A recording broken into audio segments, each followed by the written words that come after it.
bonsoir. Bonsoir. Alors Cataline, je me lève et je te bouscule. Tu ne te réveilles pas comme d'habitude. Vous parlez français encore? Non, pas du tout. Bon, je comprends beaucoup, mais tu parles très maintenant, mal. avant l'audience, I'm very Dans le public, shy. vraiment, je suis désolée, je ne peux pas Elle parler comprend français. beaucoup, mais elle parle très mal. Voilà. Ouais. Je crois qu'on va rester avec la traductrice. Vous appelez comment? Ou alors on annule. Thank you. Le temps qu'elle Merci. se perfectionne. No. Vous appelez comment? Tasmine, bonsoir. Ah, bah c'est Tasmine. Comment ça va? Ça va bien, merci. Quoi de neuf, Tasmine? Excuse-nous, pour la dernière fois, on est partis comme des voleurs. Hein. Bien, alors Cataline, bonsoir. Cataline Johnsman. Aujourd'hui, Oh, Catalina Tabel, Ouais. j'ai envie de dire. Aujourd'hui, vous vivez dans un ranch près de Santa Barbara, en Californie, avec votre mari, Joel Mann, et vos deux enfants, Brandon, 11 ans, et William, 10 ans. Alors, est-ce que les gens, là-bas, autour de vous, en Californie, savent qu'il y a 26 ans, le 11 mars 1978, vous aviez 23 ans, à Paris, boulevard Excellence, le chanteur Claude François est mort sous vos yeux? Not in California. Non, je crois qu'en Californie, ils ne le savent my pas. friends do. My Mes friends amis close le to my savent, bien family, sûr, mes proches but, amis, ma famille. Claude, Alors, vous Bon avez moment, été donc Cataline, la dernière fiancée de Clo-Clo, une aventure amoureuse qui a duré 18 mois. Et vous aviez jusqu'ici toujours refusé de faire des livres, de faire des émissions de télévision. Pourquoi parler aujourd'hui? Pierre Ferry from Michel Lafon Publishing. Pierre Ferry de Michel Lafon m'a appelé, donc l'éditeur, et m'a demandé si je voulais écrire un livre.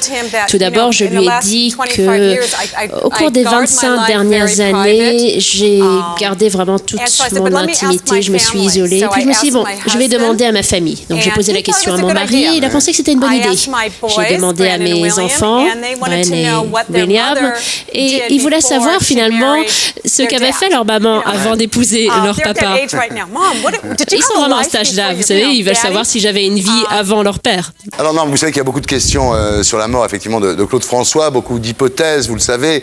On a parlé de suicide, on a parlé d'overdose, de drogue. On a dit qu'il avait été électrocuté avec un vibromasseur, alors que les vibromasseurs, je le dis à tout le monde, ça marche avec des piles. Ça marche pas sur le 220. Ah, donc moi, j'en ai un qui marche au fioul, mais c'est un vieux modèle. On a dit des trucs terribles, on a dit qu'il était mort en compagnie d'un autre homme, enfin, etc. Donc effectivement, pour que la vérité soit dite une fois pour toutes, vous avez fait un livre qui s'appelle « C'est comme ça que l'on s'est aimé » chez Michel Lafon, en souvenir de la chanson que vous aviez enregistrée en duo avec Claude François. C'est comme ça que l'on s'est aimé, oui, c'est comme ça que l'on s'est aimé. Des draps froissés, des fleurs fanées. Dans le matin ensoleillé, c'est comme ça que l'on s'est aimé, oui, c'est comme ça que l'on s'est aimé. On s'est tout dit en quelques mots. Tu en as dit un peu, et toi tu en as dit un peu trop. C'est comme ça, oui, que l'on s'est aimé, oui, c'est comme ça que l'on s'est aimé, oui, c'est comme ça que l'on s'est aimé. Sérieusement, quand vous êtes chez vous en Californie, à Santa Barbara, vous écoutez cette chanson de temps en temps? Vous écoutez des disques de Claude François ou non? Seriously, no. Sérieusement, I live in a non. different life right now. J'ai une autre vie maintenant. And when Et sometimes my boys parfois, ask me, mes enfants me demandent, Mom, you sung vous a savez, song. ils And so I me let my disent, boys tu as chanté une hear my chanson. song, and I Alors let je them les hear, laisse but it's a écouter ma different chanson, life bien sûr, now. mais je dirais que c'est vraiment une autre vie. So, Parfois, les J'ai enfants tourné lui la demandent, page. mais qui téléphone à la maison? Parce qu'ils décrochent, ils entendent. Écoute, Maman, pourquoi le maman téléphone est pleure près de toi. toujours? Ouais, oui. Alors, Donc vous avez fait ce duo en 1977 avec Claude François, c'était un succès d'ailleurs, et au moment du mixage final, Claude François a gardé la prise de son du studio sur laquelle vous rigoliez, vous mariez, etc. Et alors ce qui était terrible pour vous, c'est après quand vous allez faire la promotion de la chanson à la télévision, il fallait que vous riez sur commande, et pour vous c'était un cauchemar. Bon, vous l'aurez peut-être remarqué, mais chaque fois que je devais rire, Claude venait derrière moi, il me touchait les épaules. En tout cas, je riais. Bon, alors voilà, vous avez une vie extraordinaire. Il faut dire, vous êtes né en 1954 à Los Angeles, père ingénieur dans l'électronique, mère femme au foyer, famille unie. Et puis, complètement par hasard, à l'âge de 15 ans, vous faites des photos pour des maillots de bain, parce que vous aviez un ami d'une copine qui avait un magazine de maillots de bain. Ensuite, vous faites des pubs. Vous rencontrez Eileen Ford, qui est chef d'une grande agence de mannequins aux États-Unis, qui vous demande de travailler avec elle. Vous refusez d'aller à New York et vous allez à Milan, toute seule. Vous dites, je vais à Milan. Vous avez 20 ans. Et 1 an et demi plus tard, vous rencontrez Martine de Girls Model, qui était l'agence de mannequins de Claude François, qui vous propose de venir travailler à Paris, dans l'agence donc de Claude François. À ce moment-là, vous saviez qui était Claude François? Not at all. Non, pas du tout. Et Jodassin? Non plus. Serge Lama? Non. Elle débarquait de Los Angeles. Maurice Chevalier? Non, vraiment pas. No? Non. No? No, seriously. Non, très sérieusement, I listened to the Stones. J'écoutais les Stones à l'époque, Elton John, Led Zeppelin. Led Ça a dû te changer. Zeppelin. Voilà, vous voyez, ce genre-là. I changed. Ouais, ça a dû faire un changement avec Claude François, oui, c'est sûr. Le lundi au soleil? Alors, vous arrivez à Paris, vous travaillez dans l'agence Girls Model. Les 3 premiers mois, il se passe rien. Claude est assez indifférent. Alors, on pensait peut-être à un moment que c'est un jeu, c'est-à-dire que quand il est vraiment attiré par une fille, on vous dit, en fait, il fait semblant de ne pas s'intéresser à elle. Donc, vous vous dites, c'est peut-être un jeu. Et puis, malgré tout, ça avance un petit peu. Un jour, il vous invite en week-end au Moulin, le fameux Moulin de Danemois, donc, et vous refusez. Je voulais visiter Paris. Alors plutôt que d'aller au Moulin, moi je voulais aller faire des courses à Paris, me promener dans Paris, sur les Champs-Élysées. Moulin Rouge? Le Moulin Au Rouge. Moulin Je Rouge. vois que t'aimes les moulins quand même, hein? Oui, j'y étais. J'ai vu le film aussi. J'ai trouvé que Nicole Kidman était géniale Je dans crois ce que tu vas t'en film. faire une copine, hein. Cute. Je change pas l'ampoule, c'est tout. Oui, elle a dit que j'étais mignon, elle a dit. Donc voilà, au début, vous refusez d'aller au Moulin, et puis bon, petit à petit, il insiste un petit peu lourdement, et vous acceptez, mais le premier week-end où vous allez au Moulin avec Claude François, il se passe rien, hein, il y a pas rien de sexuel, je veux dire, premier week-end. Oh God, I know. I was hoping something would happen, but it didn't. Not the first non, weekend. pas le premier week-end. Ouais, d'accord. Et puis bon, je passe les étapes, mais enfin bon, un jour après vous y allez tous les week-ends, quoi. Bah, c'est quoi les étapes, en fait? Les étapes, c'est une invitation à dîner, au cours de laquelle Claude raconte à Cataline un petit peu sa vie, ce qu'il pense, tout ça. Enfin, le dîner qu'on fait habituellement dans ces cas-là, quoi, en se dévoilant un petit peu. Et puis après, bon, bah, c'est tous les week-ends au Moulin. Après, c'est fini. Non, t'as loupé des étapes encore.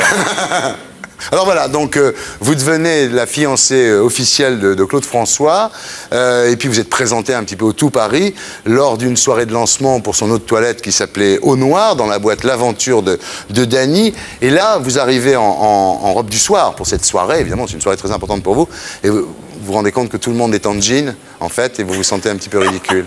Un peu comme ce soir. Oui, c'est vrai, un peu comme c'est ça. Oui, c'est pour ça que je porte des jeans aujourd'hui.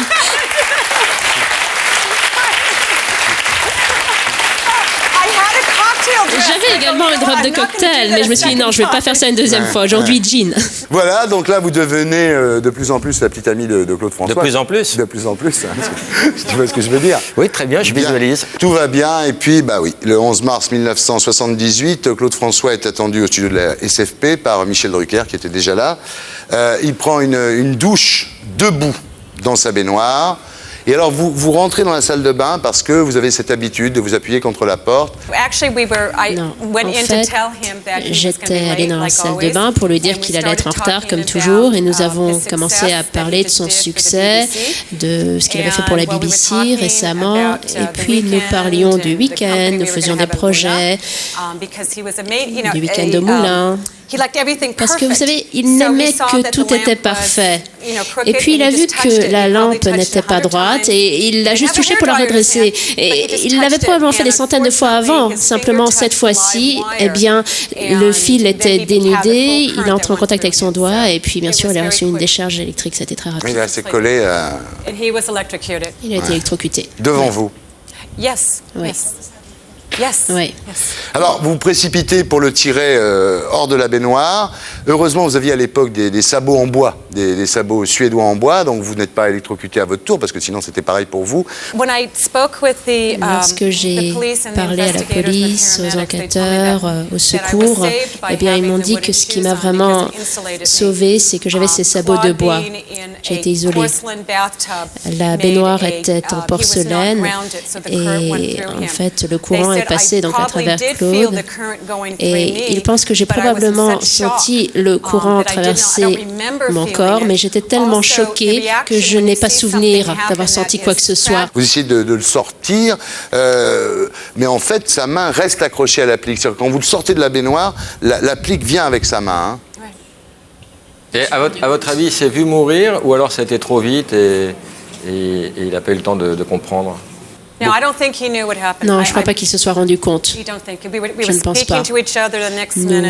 Nous parlions et puis une minute après, c'était terminé. Il n'a pas eu le temps de se rendre compte. Moi, je n'ai pas eu le temps de réaliser, lui non plus. Alors là, vous lui faites du bouche à bouche pour essayer de le ramener à la vie, mais il n'y a rien à faire. Voilà, alors donc un flash radio annonce officiellement la mort de Claude François, et puis ensuite arrive la foule des proches, et vous dites finalement que vous avez devant les yeux comme ça des amis, entre guillemets, de Claude François, qui se servent, quoi, qui prennent des bijoux, qui prennent des œuvres d'art. Vous ne vous sentez pas autorisé à leur interdire. Donc vous voyez l'appartement de Claude François se vider pratiquement dans la soirée, quoi. Pour moi, tout se passait au ralenti. Lorsque j'ai vu que ses amis emportaient des choses, je me suis dit que soit on les emportait parce que ses amis y tenaient, soit pour les mettre en lieu sûr. En tout cas, moi, j'étais un peu au ralenti. J'avais l'impression de ne pas comprendre ce qui se passait. J'étais complètement choquée. Mais bon, j'ai écrit ça dans mon journal, donc je l'ai mis dans le livre. Alors voilà, donc les embaumeurs arrivent, tout le monde est dans le salon, et en fait, dans cet appartement du boulevard Excellence, il n'y avait qu'une seule chambre à coucher. Donc comme tout le reste de l'appartement est occupé, là c'est absolument incroyable, vous passez à ce moment-là 4 jours à dormir au pied du lit sur lequel il y a le corps de Claude François. Eh bien, je n'avais pas le choix. J'étais en état de choc. J'étais très jeune à l'époque. Je venais de perdre l'homme que j'aimais. Et nous avons eu la chance qu'ils gardent Claude dans l'appartement. À l'époque, je ne le savais pas, mais ce qui s'est passé, c'est qu'ils ne pouvaient tout simplement pas sortir le corps de Claude. Nous n'avions pas le choix. Et moi, de toute façon, c'est là que j'habitais. Je ne savais pas où aller. Bon, je crois que quand on est en état de choc, on n'y pense pas. C'est quelque chose que l'on fait, et puis c'est tout. Je ne me demandais pas si c'était fou, étrange. C'était comme ça. S'il n'était pas mort, vous seriez resté avec lui? Alors, vous me posez cette question 25 ans après. Bon, c'est difficile de le dire aujourd'hui. Peut-être que quelques années après, quelques mois plus tard, il aurait trouvé une très belle blonde, une autre fille avec de très beaux yeux qui l'aurait intéressé. Et bon, peut-être qu'il m'aurait quitté, ou alors peut-être que moi-même, j'aurais rencontré quelqu'un d'autre. Peut-être que ce mode de vie ne m'aurait plus plu. Peut-être qu'on se serait mariés. Peut-être que 26 ans plus tard, on serait toujours ensemble. On ne peut pas le dire, je n'en sais rien. Voilà, c'est ça la couille. Kathleen, est-ce que quand vous étiez avec lui, pendant les 18 mois où vous étiez avec lui, est-ce que vous avez le sentiment qu'il était fidèle? À part une fois, lorsqu'il a fait ce concours, qu'est-ce que c'était déjà? Miss Nice. Là, j'ai des doutes. Non, en fait, très honnêtement, je n'avais aucune raison de douter. Ouais. Il était fort ce Claude. J'espère qu'il était fidèle. Jamais gaulé. Sauf si vous avez Non. un scoop. Merci Tasmine. Et pour être sûr de ne rien rater de Inarditube, abonnez-vous et mettez un pouce bleu.